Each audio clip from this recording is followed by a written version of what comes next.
This guy as a young man had a dream to become a big movie star, to come to Hollywood and to become a great director and producer and a writer and all those kind of dreams he had. Of course, everyone told him it can't be done.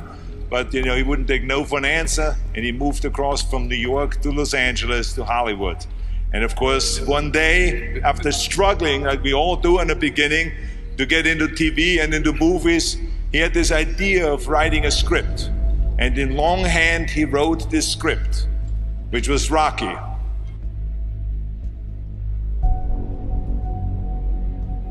It's all about dreams, and by the way, dreams cost nothing. They're free.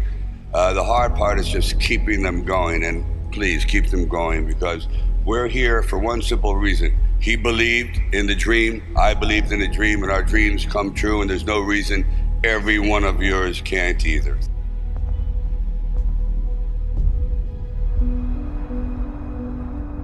I used to sit in this little apartment, and it was a room. As a matter of fact, the room was so small, I remember I was able to open up the window and close the door while sitting on the bed at the same time. It was like 8 feet by 8 feet by 9 feet. But the one thing about that room, there was really very little distraction. So I would sit there propped up in bed, and I'd go out with my big pen and legal pad and just start writing these stories. And most of them were very, very trivial, but there was something about the process of unrealized dreams. I was always brought back to this subject because I think it's one of the most enduring subjects and one of the most difficult passages for people to accept, that they never were realized in their own lifetime, that they just didn't get that shot. I decided it was a time to come to California. So I went to California, and I moved in the valley, and things weren't going very, very well there. As a matter of fact, I had to go out and try to sell my dog because he was either do that or he just was not going to be very well fed. And then one night, I went to see Muhammad Ali fight. For one brief moment, this supposed stumble bum turned out to be magnificent in the fact that he lasted and knocked the champion down. I said, boy, if this isn't a metaphor for life. His entire life crystallized at that moment. He will be remembered for all eternity, at least among the fight fans. He did something extraordinary. I said, now that is probably what I need as a catalyst for an idea. A man who's going to stand up to life and take one shot and maybe go the distance. So I started to write. And it was one of those writing frenzies. And 3 days later, I came up with the script of Rocky. Now, the script by no means was a finished piece of material. It was probably about 90 pages, and maybe 10% of it remained in the final script, but it was done. I first met Bob Chardoff and Irwin Winkler, and I believe I was there on a casting call. So we're talking a little bit, and I guess I really wasn't right for the acting part. And on the way out, I said, oh, I don't know if it matters, but I do a little bit of writing. He goes, really? He says, yeah, I'm writing this story. I have this thing about wrestlers, and I might do something about boxing. Well, he says, well, bring it around. And I thought, if I hadn't stopped on the way out, that's why I tell all actors or writers, don't give up, keep talking. Eventually you might hit a nerve somewhere and they go, come on back. And if they didn't say, come on back, or bring it later and let's see what you've developed, I wouldn't be sitting here. So I have to give incredible credit to their insight and their patience, and they're willing to take a chance, which it doesn't exist much anymore, unfortunately.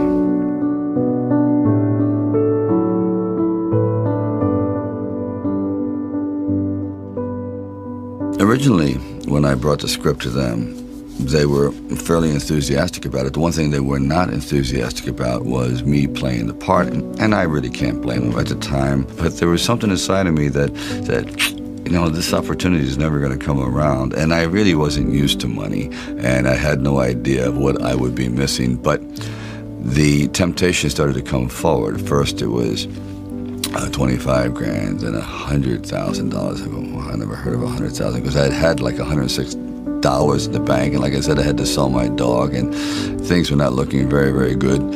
My $40 car had just blown up, so I was taking a bus to work. But still, it didn't matter. I wanted to stick with it. Then it went up to 150,000, 175,000, and it went up to 250,000. Now my head was starting to spin, and it went up to 330,000, and probably I heard it went up to 360,000. And I thought, all right, you've really managed poverty very well. You've got this down to a science. You really don't need much to live on. I had like sort of figured it out. So I was not in any way used to the good life. So I thought, you know what?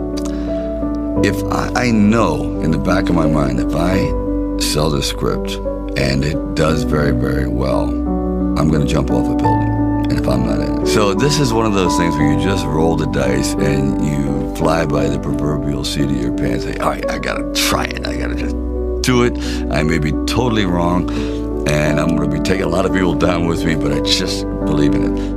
We were working with the handheld camera at the time with Garrett Brown, and it was somewhat experimental. And he'd film me running through shopping malls and up down the steps and flights, curved corridors along the river, until finally my legs basically gave out and I'm like writhing on the ground, and I want to rise up and say, John, I'm dying here.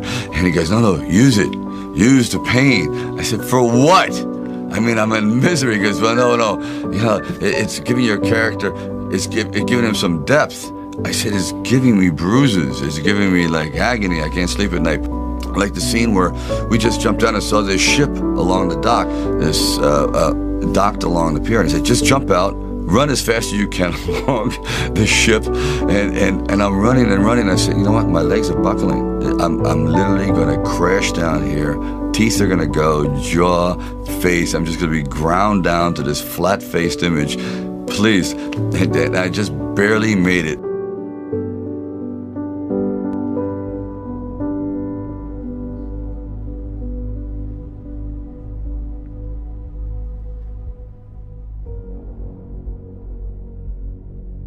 The world ain't all sunshine and rainbows.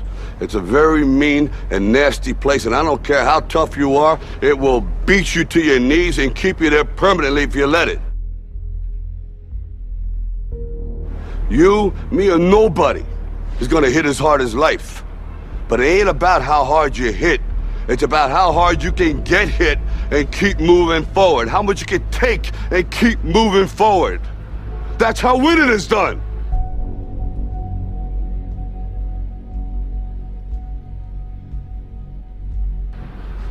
Now, if you know what you're worth, now go out and get what you're worth. But you gotta be willing to take the hits and not pointing fingers saying you ain't where you wanna be because of him or her or anybody. Cowards do that, and that ain't you. You're better than that.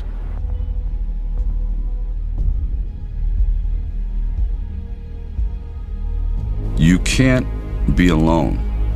To really succeed, no man really is an island. When you find the right components in your life, the right people that gel with you, then you feel as though you're invincible. It may be a fallacy, but you at least feel as though you can take all that life has to dish out.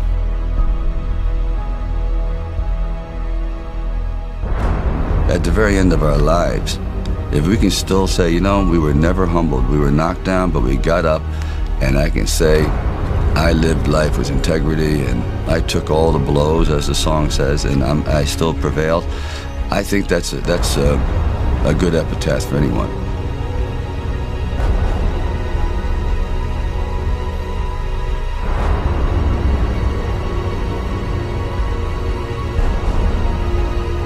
It's all about dreams, and by the way, dreams cost nothing. They're free.